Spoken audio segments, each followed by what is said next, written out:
Hello and welcome back to my craft room. It's time to do something with the boomerang that Johnny gave me. So, this is very awkward. Oh, I forgot because I haven't actually done the reveal of this either. I'm going to get rid of that as well. Hang on. So this is for the collaboration that I'm doing with my friend Johnny of Just Johnny Creations, where we send each other a bit of old toot every month from a charity shop or whatever to make over. Last time he sent me an absolute monstrosity and I turned it into this, which I'm very pleased with now it's finished.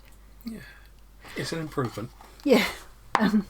Did you notice I did a little mini one? I did, yeah. That was Sharon's suggestion.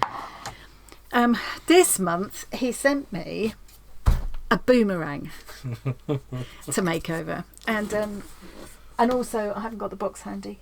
The box is in the other room.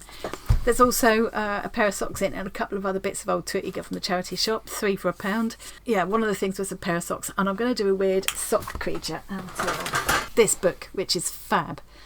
But I'll do that as another part of this video. What I'm doing now, because I got Tom here and it's Sunday and he's going to help me, is I'm going to cut this up. I've had all kinds of ideas. The easiest one I thought of was to put pegs, like long pegs, at the points of the boomerang and one in the middle, so that I could wind skeins of thread on, and it would kind of serve as a, not just a skein winder, but as a kind of drying rack for when I dye threads. But I'd have had to drill into it and come out the other side to make that firm enough. So we've gone back to the idea of cutting it up, and I know it does seem a shame because it is. Let me just show it before I cut it up. It is beautiful. The artwork's absolutely beautiful. It's Aboriginal artwork. It's signed and everything. I've had a look on eBay. Somebody suggested I do that just to make sure. There are loads and loads of these for sale, and some of them are for quite a lot of money, but I didn't see any actual bids on them. Having said that, they're for sale. Don't mean they're selling for that. Yeah. If I thought it was really rare or something, I wouldn't cut it up. And yes, the artwork is beautiful, but what am I gonna do with this? So we've got an idea where the artwork will survive. It will be in pieces, but you will still be able to see it. You'll see the lovely colours and the brush strokes and this lovely dotting thing. You'll still see it. What we're going to do is we're going to cut it up, and this is where Tom's going to help me. That will become a fish's tail. This will become a fish's head, and then these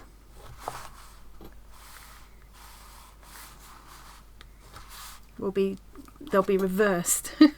These will become fish bones, and the whole lot will be threaded together. So we're going to cut it up. Hopefully, we're hoping my little razor saw is going to do the job, but we can't be sure. We'll see once we start. All else fails, we'll take Fire's suggestion of just shattering the whole thing and making a mosaic with it. I thought about all kinds of things. I thought about turning it into jewellery by cutting shapes, pendant shapes out of it. I think that'll be enough bones, and then the rest of this will cut up into little irregular kind of shapes, whatever. Don't even need to mark them, which will become the little connections between these bones, the kind of spine bit. That is my cunning plan. Yeah. It might be that we want more of these larger bones towards this end, actually. I'm just thinking more of the larger ones. We can always, once we've got some bits to start putting together, we can place decide. it together and see what. I don't want it to end up kind of too long. We will still see some of this loveliness, and I know some people are going to hate that I'm cutting it up, but what am I going to do with the boomerang? Throw it away. You can't throw it away because it comes back. So I've just come on to say that now. Tom and I are now going to go off out into the garden and see if we can manage to cut this up. So this is the last time you'll see it whole. So what you want to do for this is kind of like when you're cutting with a knife, really. You want to line it up with the backs of your knuckles like that. So you're not cutting yourself. And just get it on the line and start very gently with the cuts. Easy if you sort of have it angled slightly downwards to start with, to start off at the corner. Pulling it towards me rather than pushing it away from me? Or you should be okay pushing with this to start. Kind of like that. And then, as you can see, it starts making the line there. And you can angle it down more and more as you go. I'm sorry Australia, I'm sorry Boomerang, I'm sorry artist. Yeah, the important thing is to have your knuckles up against it to guide the thing along the line as much as you can. I can't see the line now. Yeah.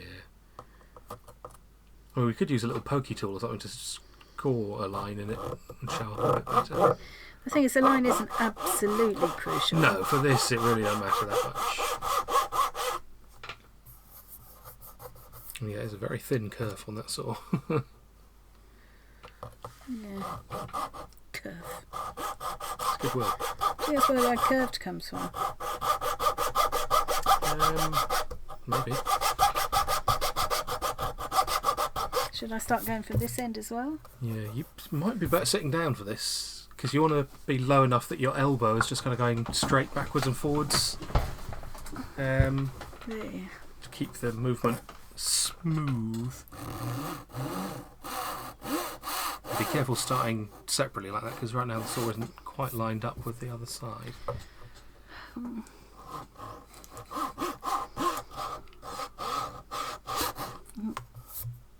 Whoops. And the good thing is, none of it really matters that much. No, it's not going to. I can sand and file and Yeah. paint if need be. Yeah, you might well want to reshape this line regardless to give it a slight curve or something. Yeah.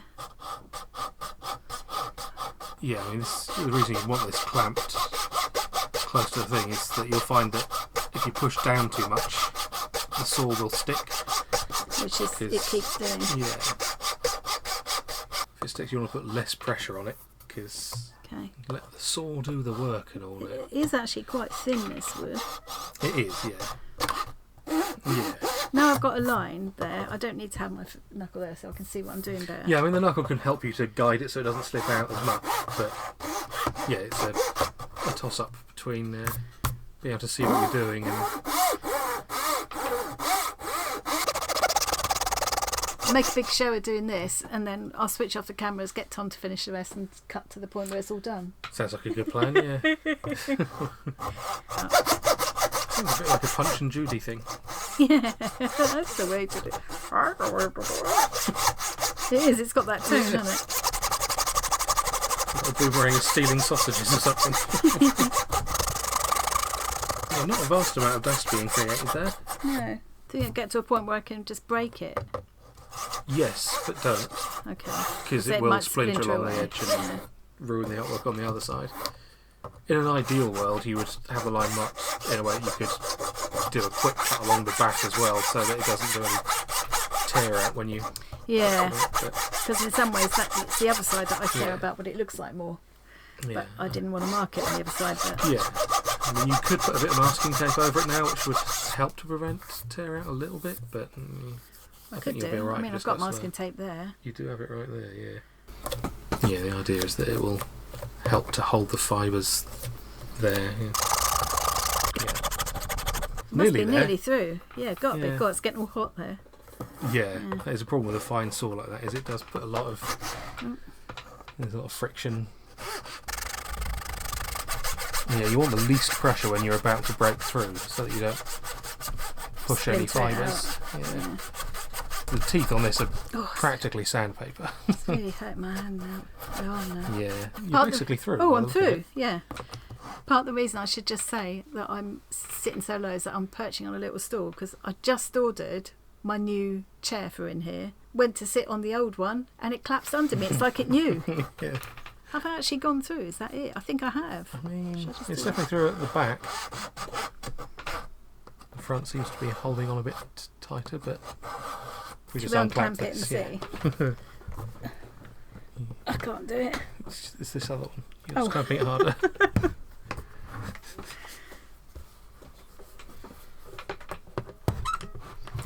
There's clamps are made for people with slightly bigger hands than yours. Oh yeah, it's not quite. Look. Down to the paint. Yeah. Well, I could just very You can finish carefully... it off with a knife. And then just show that, make people think you cut through it with a knife. Yeah. Very little tear out there, yeah. Not too bad of a job. I can sand that bit. Yeah, tiny bit of sanding. That's really pretty good. Look how it's interesting to see. It's got 3 plies to it. Probably going different directions to give it strength, I guess. Well, that's pretty. I'm quite proud of that. But I'm very happy to let Tom finish the rest of the cuts for me. Now I can say I've done one. Yeah. Because he'll probably do it much faster and better than I did. Possibly. I'm quite proud of that. I might do it worse. It's a nice smooth cut from that saw. That will become the fish's tail. Yeah. Australia written across there. Yeah, if the cut is better, you can tell yourself it's because it'll be easier because it's clamped better for the second one. Oh yes, yes. If you make it look really easy, yeah. Because part of the reason we started in the middle, as Tom suggested, is that we've now got two much easier to clamp shapes here to work. These are easier to work with than trying to clamp. This shape was a bit awkward. Yeah, well, a funny it's in half curve now, so we may as well carry on. Yeah, not much of the design lost thanks to their. Yeah, well, the design will still all be there, but yeah. And that's why we're going for this tiny little saw rather than a more sensibly sized one, because thinner cuts mean less loss. Yeah. Okay. Well, I'll hand over to you now, Tom. Excellent. Okay. Don't need to film me doing it. Yeah, making it look easy. Mm. Next time you see me, I'll be reassembling. Okay, so we've finished butchering the boomerang. If you're faint of heart or a bit squeamish about boomerangs or an easily offended Australian, look away now and I'll show you what we've done. I feel a bit bad, but on the other hand, I think it's going to be really fun. Okay, so here is the boomerang.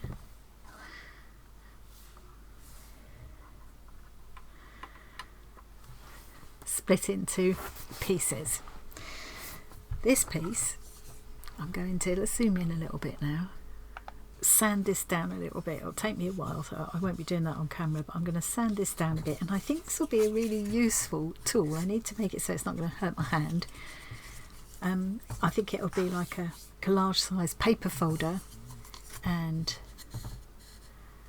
if you look at, have I got one handy? Yeah. If you look at paper folders, they tend to have a rounded end and a pointy end, and I think that is what this is going to be. It'll be really useful. Pretty thing on my desk. I've still got some of the artwork there as well. So that's what I'm going to do with that piece. Certainly look a lot nicer than this horrible pink plastic one, won't it? This piece, at the moment, is spare. I'll keep that in my drawer marked wood, because I'll know where to find it there. And at some point, sometime down the line, this will come in handy for something. And then these parts are what's left. So this is going to become the fish's tail. This is the fish's head. And then these are, I'm going to turn the other way up. And these are like the fish's bones. How cute is that? I'm going to string them together with beads in between each one, and it can hang up like that, and I think that is well cute. I've got some plain wooden beads, which I think I'll use the dark colour ones. I think those will look nice to go in between. I've got some of this cord. This came from John's dad's shed, so it's quite vintage. This, I don't know how old it is, but definitely has a vintage look to it, and I think it will fit in nicely with this. I had to drill holes in each piece so I can thread it through, and I was too scared to use my Dremel basically without Tom being here, so I've been using this little, I think they call it a pin drill or something, I don't know, but anyway, it's got it's adaptable, it's got extra bits that go on here. It's got extra pieces, and then it's got extra bits in different sizes, so that's the smallest. It's quite a cheap little thing. It's surprising how well it works for something so cheap. It's really handy for miniatures if you're terrified of power tools like I am. So I just used my old pokey tool to make a starting hole, and then I used this. So I thought I'd saved one to do with you, so I can show you a bit how it works. So I just make a little starting hole first with my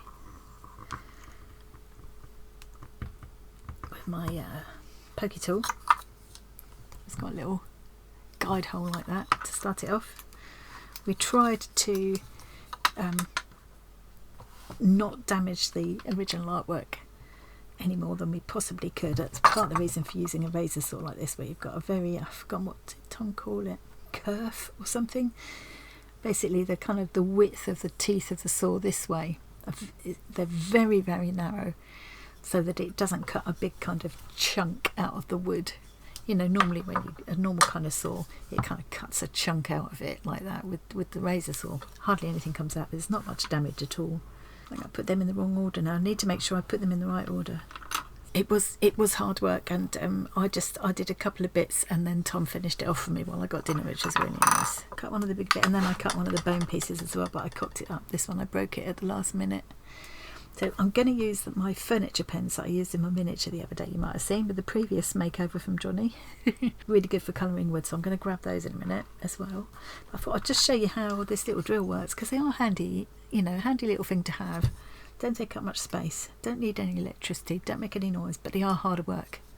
I really should have just got my Dremel out. I do find I have to keep tightening this up over and over, but I'm going to put my finger behind it. There's not really much danger. I'm going to go into it because I go so slowly with this, but it helps to brace it. I don't want it kind of exploding out the back. I don't want to damage this back finish if I can help it. So you just put the drill bit there on your little guide hole. You can kind of brace it here with the palm of your hand with this bit, and this bit turns independently. So this, when you turn this, the knob doesn't turn, so you can brace it there. I don't even know I'm using it properly, but obviously I made it work. So I'm bracing that with the palm of my hand, and I'm just turning this part with my fingers like that.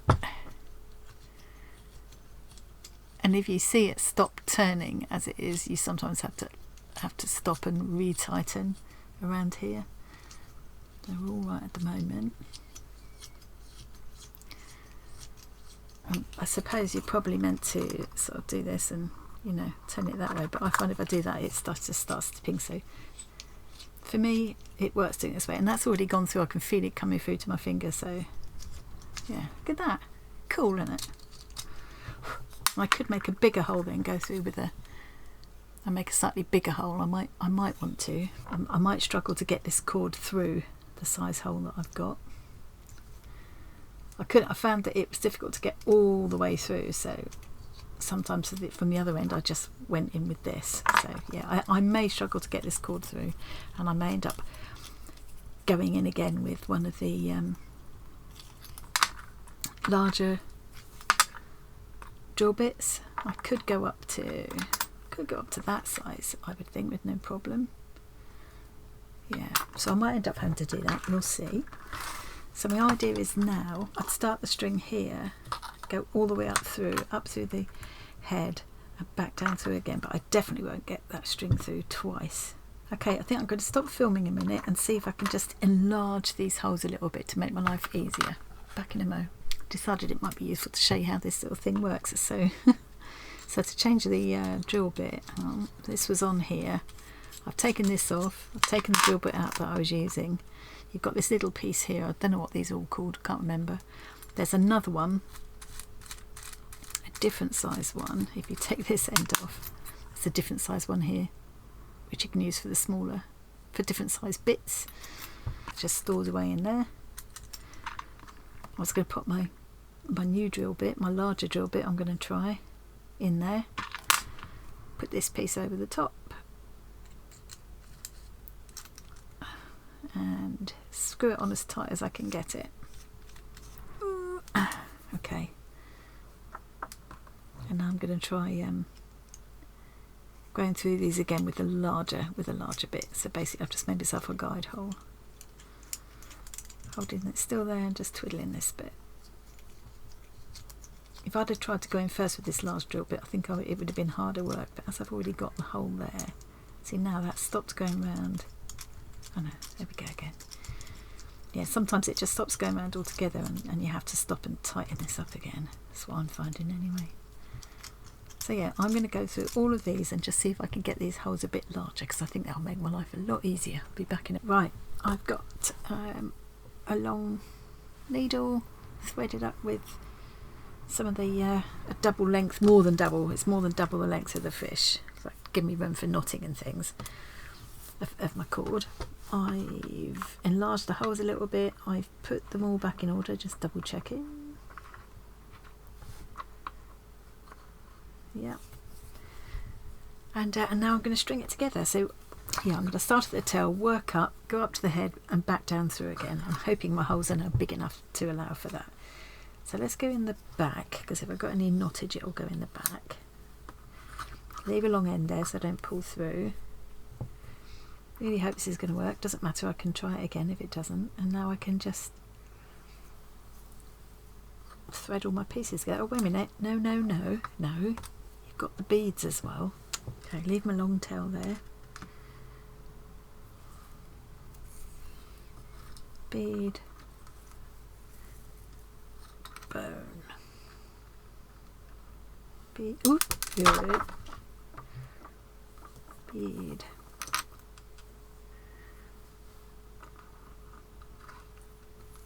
Ouch, bone.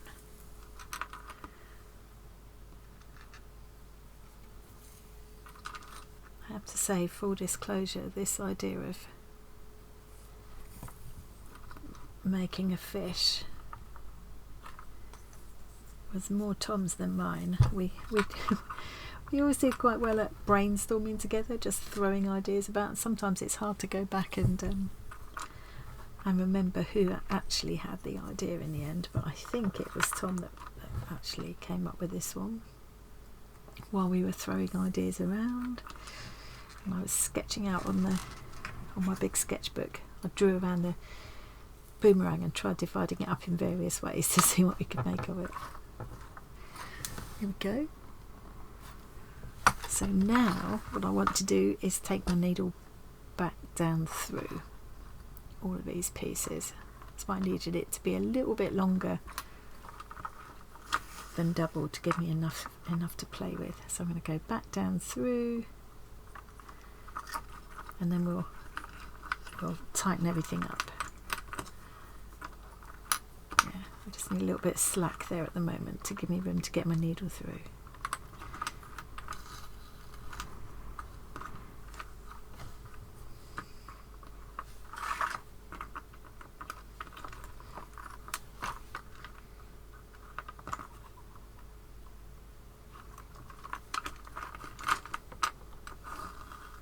Right, so now I've come all the way back out to the end again. Let's see. And I want these to be pulled up fairly tight, but not so tight that it won't move. So now it's a question of, I think I'll knot it together and then see if I can get the knot to go up inside here and the ends to go up inside. So, because I don't want it all coming adrift later on. Just do a surgeon's knot, i.e. just a granny knot that you wind around an extra time.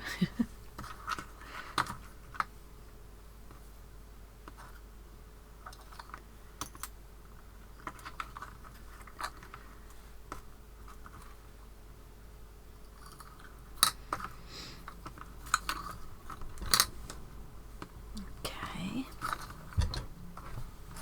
And now what I'm going to try and do, and this will be a little bit more tricky, is I'm going to try and take this end back up through the beads a little way. And it's going to get a bit snug now, I think. Let's go see if we can go up through at least to there. Let's see. Yeah, we're getting there, we're getting there.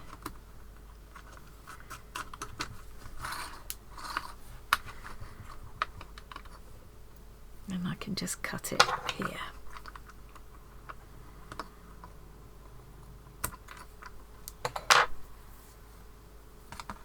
This little piece, because I love this cord so much, I don't want to waste it.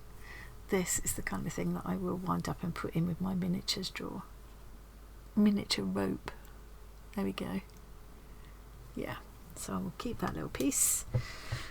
Now I'm going to rethread this other end and hopefully squeeze this up through here as well. But we've got a lot of thicknesses of thread there now, so it may be a bit of a challenge.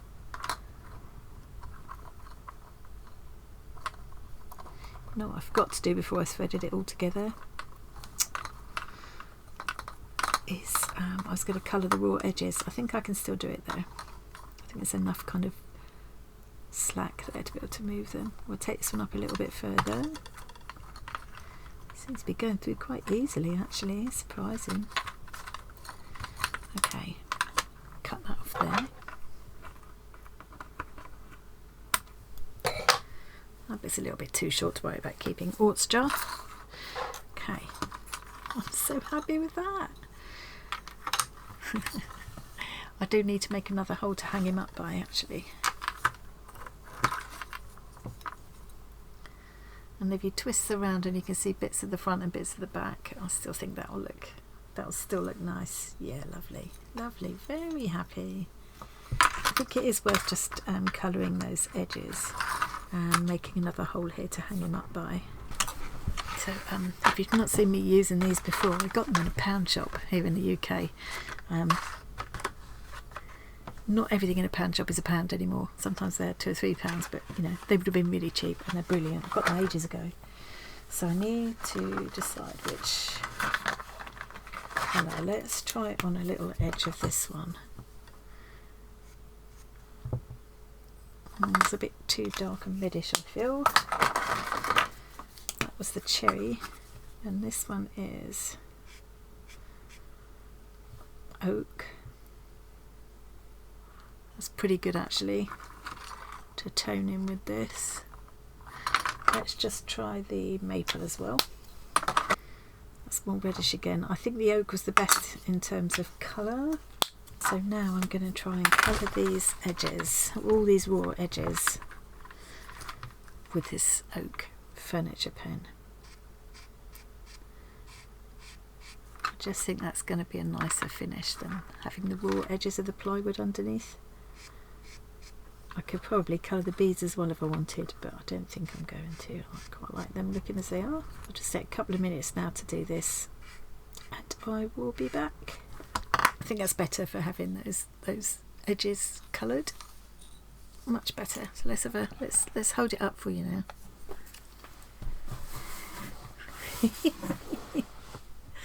I think that's really cute. Yeah, I'll definitely find a little space to hang him up somewhere. And I've got my extra little paper folder as well. So the next question is, what do I do with the rest of what was in the box from Johnny? We always send each other a little gift as well, but apparently he got these in the charity shop. They had 3 for £1. I thought the Boomerang was one of the 3 for £1 things, but from what I understand from him now, it wasn't. It's this little glider thing, and this came, and these socks.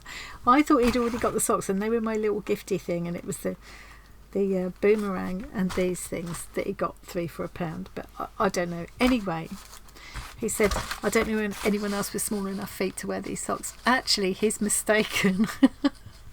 I know I'm short, but my feet are ridiculously big. I really have got hobbit feet, and these are too small for me. So I thought I'll make, just going to pull this out and get the box out of the way. I'll make a weird creature out of this book. I love this book. I'm not going to go through the whole process of it because it's kind of, you know, it's not my kind of tutorial to share. But this book by John Murphy, Stupid Sock Creatures, I love it. I have made, let me get Stephen for you. This is Stephen, who has made out of an old pair of John's socks from one of these, well, kind of loosely based on one of these creatures. I love them, and you can see that I won't show you everything because it's not fair. It's his, you know, I can't share too much of the book. I love his illustrations though. It's a beautiful book, and I love these little characters like no other sock creatures I've seen.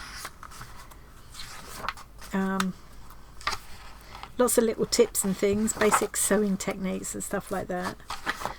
And what he does is give you the layout of the sock, exactly how to cut the socks to do what you need to do, how to make butt teeth and everything. Yeah. I just love I love the illustrations. At the back there's a gallery of, oh look, there's even what to do with your spare parts you got left over, how to make them up into another creature. And here's a gallery of sock creatures. This is Boxhead. He won't say what his real name is, but we think he's ugly. God, look at these creatures.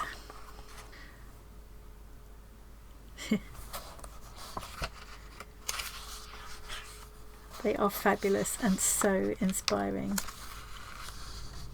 Bandit was made from socks my pal Rory gave me. I'm keeping Bandit for myself.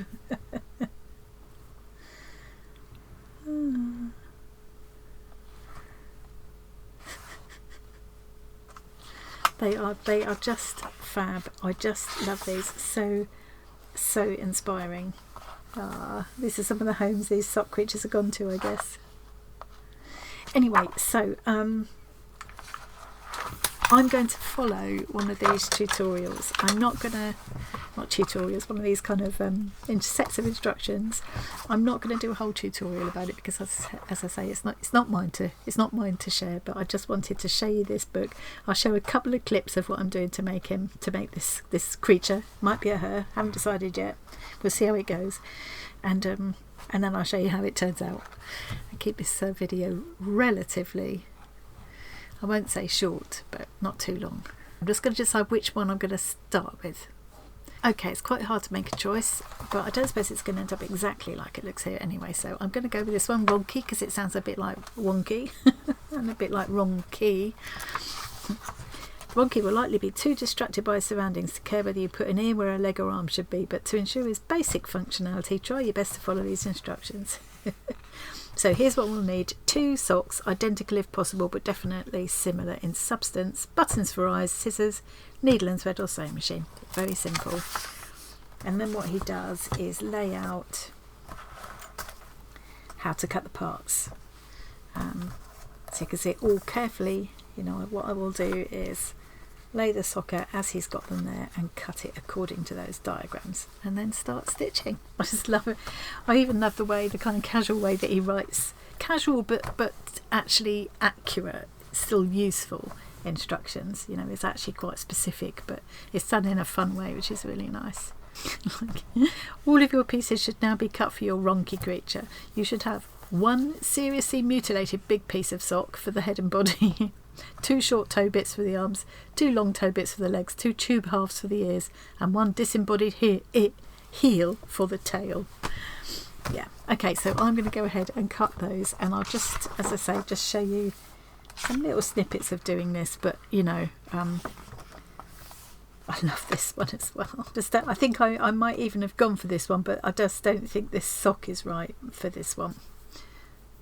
It just needed 1 sock with a different coloured heel. The colour of the toe and any tube stripes won't matter. And then you need the tube from a white or contrasting sock. So I just thought, well, I want to use a matching pair of socks, and that's how I chose between these 2 in the end. Okay, I need to cut my parts. Back.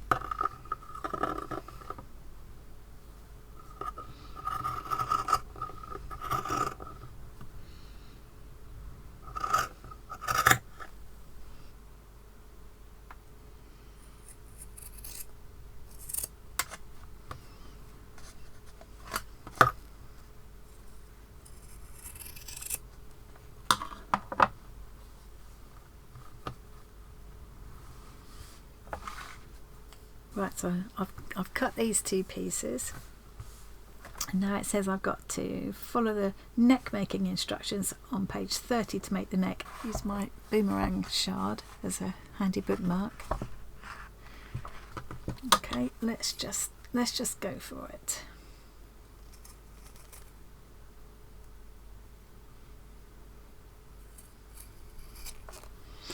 What's the worst that can happen?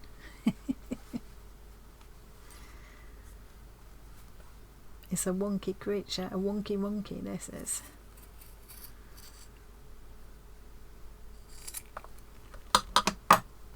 It might not be quite enough, I'm not sure yet. Now I'm going to open it out and make some cuts the other way.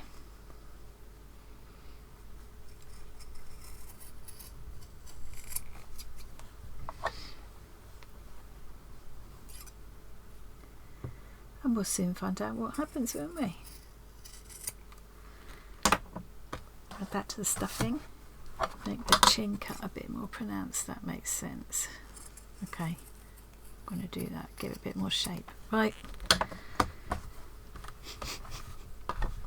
Well, I'm going to carry on cutting my pieces according to the plan. I'll come back and show you a little bit of my stitching, but I'm not going to be showing a lot of this process really.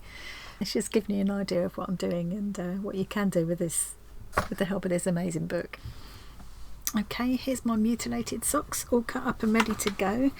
And now I'm going to start the stitching process. And I think the first thing I have to do, I think this has to go inside out. Yeah, the socks go inside, but they stay the right way out. The diagrams are really helpful. You can see the diagrams show you what you're aiming at. Putting these inside here, stitching all the way around, and then pulling them back out. So everything's the wrong way out. I'm just going to do a probably not very careful back stitch to stitch all of this together, and if I find that some of the seams look a bit dodgy, I will do some deliberately oversized stitching on the outside to strengthen them, because I will like the look of that. I'm having to stretch the cuff of the sock a little bit, because obviously that's a bit elasticated, so stretching that to fit my sock piece. Maybe 3 pins for each leg is enough to hold it in place. I guess I could tack it before I stitch it, but I probably don't need to. I'm going to stitch all the way around this top edge. I'll just do a little kind of 1/4 inch, maybe a centimetre seam allowance. Don't need a lot. Doesn't matter. Each creature's going to be, this is not a precision thing. Anyway, so I've stitched all around. I ended up with a very small seam allowance. It's just what felt comfortable, really, to be honest. I can pull these legs out. I hope I've got them in roughly the right place. There we go. So now everything is inside out. Right, and now I'm going to stitch these legs together, and I'm going to leave what he's calling a stuff hole here. So I'm going to leave that open. Then I'll be stitching the neck cuts shut. Now that's the armholes. The neck cuts are here and here and here. And you can see what he means about, so this is going to be the chin, cutting, making the neck cut a little deeper there to give more of a shape to the chin. But it just depends on what you want, and I imagine the more of these creatures that you do, the more you get used to how to shape them.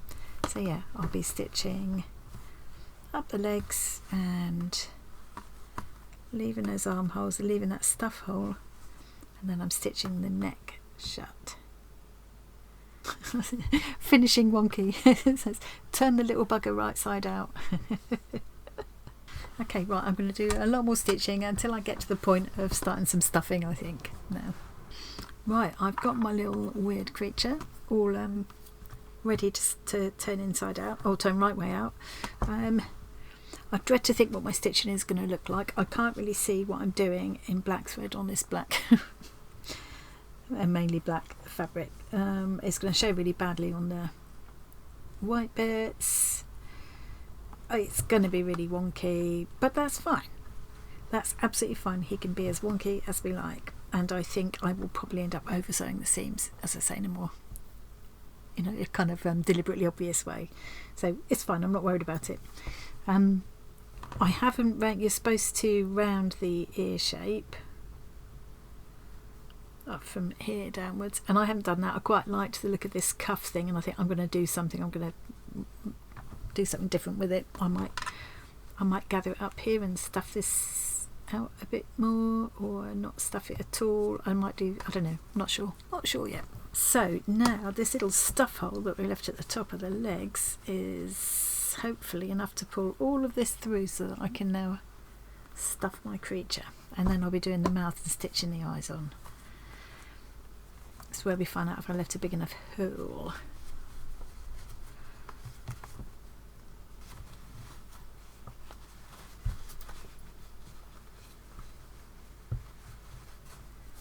And not the most colourful socks ever, so it's not, you know, call that interesting, just being black and white. But I could make him some little accessories, couldn't I? I could sew some colourful patches on him if I want to jazz him up a bit. Okay, I'm going to have to take my time now and use my pokey stick. Yeah, you can see that stitching's looking pretty dreadful. This stitching isn't looking half as bad as I thought, though. I still like the idea of doing some deliberately wonky stitching as well. perhaps in red or something like that, so it'll really show. Sorry mate. Sticking my pokey tool up your stuff hole. Almost donkey. It's almost come out donkey shaped at the moment. I think that will change once I sew the mouth though. That will change the shape of the face a bit. It's a bit like when you're making dolls. It's the same kind of thing. It's always fun to see their little characters emerge, and they never do quite what you intended. Yeah, this is a great little book, just for giving you the principles, just to give you the ideas of it, you know, and then you can, I'm sure once you've done a couple, you just start hacking away and making it up as you go along. I don't know if you can hear the wind howling out there. It's a pretty vicious day today. It's interesting how it's come out almost hand shaped. I mean, I know it's meant to be hand, but it looks more hand shaped than it does in the picture. I think it's just the shape of the sock I was using, I suppose. The ears, rather than do the rounded ones, I just quite liked the look of this, just to make it a little bit different. Just felt like I wanted to do something a bit different. Yeah, I might just leave it poked in like that. I don't know why. He could even have an extra pair of eyes in there, couldn't he? That would be fun. Oh, that would be fun. Okay, what I need to do now is stuff this and then stitch up the hole and then do the mouth. You can see how by taking those kind of curved shaped cuts out of the neck, you shape that, not just the neck, but you start to shape the head as well. So where I scooped that one in more, you give it more of a chin. Here's my creature so far. He's definitely he's a bit special. I've really stuffed him out quite firmly in the body, trying to give him a little round bottom to kind of sit on. So he'll sit up. I still need to stitch up his stuff hole.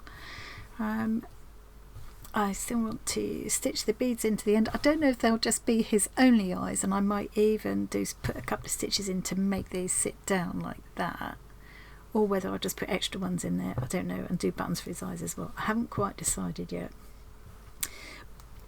but I thought I'd do a bit of his mouth with you. I'm getting bogged down trying to read the instructions in the book, so I've decided to just go my own way. I've done my little trick of folding the thread, quite a long piece of thread, in half and putting the two ends through the eye of the needle, so like this. I'm going to start at one end, go in on the what he calls the equator of the heel. I'm just going to put a little stitch here, not pull my thread all the way through, because I've got this loop at the end where I fold my thread in half, and now put my needle through that loop before I pull it all the way through. So that's now anchored it without me having to worry about a knot or anything. Okay, so now I'm going to go up to the top of that lip there,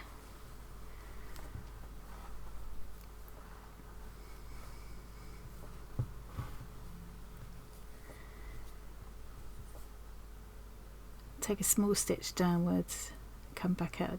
Oh no, now I'm going to come out down the bottom. I think that's right. Oh, just unthreading my needle. End of the day, I will make this up as best I can. But it's once you get the mouth and eyes that they really start to get their little characters. And we'll see, we'll find out who he wants to be, or she. I'm going to come out of the middle again. Now I'm going to go in and back out at the top.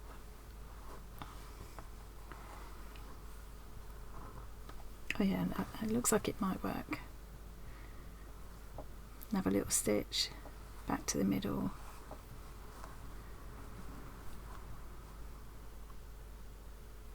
Need to go right downwards to scoop up plenty of the stuffing, otherwise I won't have much of a lip.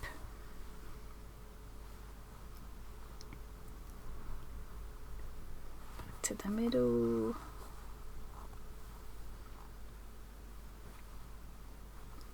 Scoop a bit more downwards. Yeah, I think you can see it beginning to turn into a mouth. So I'm not going straight across there, otherwise I won't get enough stuffing in there. I'm sort of going right down into the stuffing and then bringing my needle back up again. So I'm gathering up quite a bit of stuffing there. Same again here.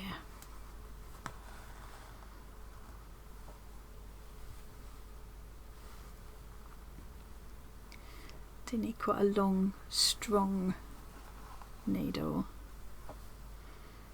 to do this bit.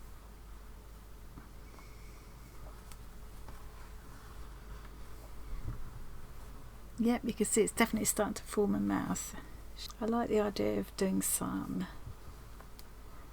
perhaps brightly coloured patches, or I might even make him a little t-shirt. I like how the rib of the sock ends up looking like a little pair of pants or something.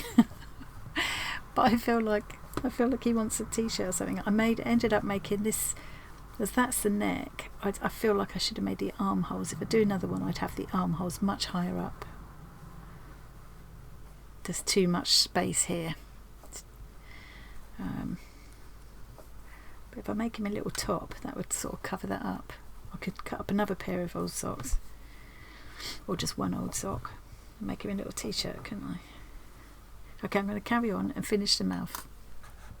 And he's done, or at least he's as done as he's going to get for a minute. I was going to do some deliberately large stitching here and there in a bright red I'd picked out. But I just didn't like the look of it when I did it, so I've just taken it all out again. I've just sent him on a couple of button eyes, stacked 2 buttons together. It does make a little dimple at the back of his head, but I don't care about that. I stitched some beads into the ends there that I might decide to draw eyeballs on, but I haven't decided, so... And yeah, I'm really pleased with him. Oh, and the other thing I did was to just do lots and lots of straight stitching around the neck to narrow it down, to give him, rather than have that little neck and then these long slopey shoulders, that makes it look more like a long neck. I just prefer the look of that. I still think I want a touch of red on him. I think maybe he needs a red t-shirt or a red scarf or something. He looks very cute sitting up this way. I can't show you. I'll have to come up to the face camera to show you that. So yeah, that's what I've done with my Boxam Johnny. Let's put them back inside the box they came from. Up a little bit. There we go. What do you do with a boomerang and a pair of socks? Here's my little guy. So yeah, he sits quite nicely like that. I might stitch his legs out like that so he sits a bit better. I might stitch his little whatever these are down as well, and I'm definitely going to make him some sort of a little scarf or t-shirt or something. I think he just needs something to break this up and give him a little bit of a little splash of red. What do you reckon? Yeah. Yeah. And here's my boomerang fish. I'm so pleased with how that went. I hope I didn't upset anybody too much by cutting it up. So it's got a nappy on now, doesn't it? Maybe this is a better thumbnail. Maybe I'll do that. Okay. So thanks again to Johnny for that challenge. I will put a link to Johnny's channel in the description box. I know that his plan is to show the opening of the box and the project all in one video, and hopefully that will be sometime this week. So do please check him out if you haven't already. I'm dying to see what he does with what I sent him. Yeah, I can't believe I've made 2 things and I've only had it for a week or so, so I did a lot better than last month. Let's wait and see what next month has in store. So thanks again to Johnny. Thanks again to all of you for watching. I hope you enjoyed that probably somewhat peculiar video. I certainly had fun making it.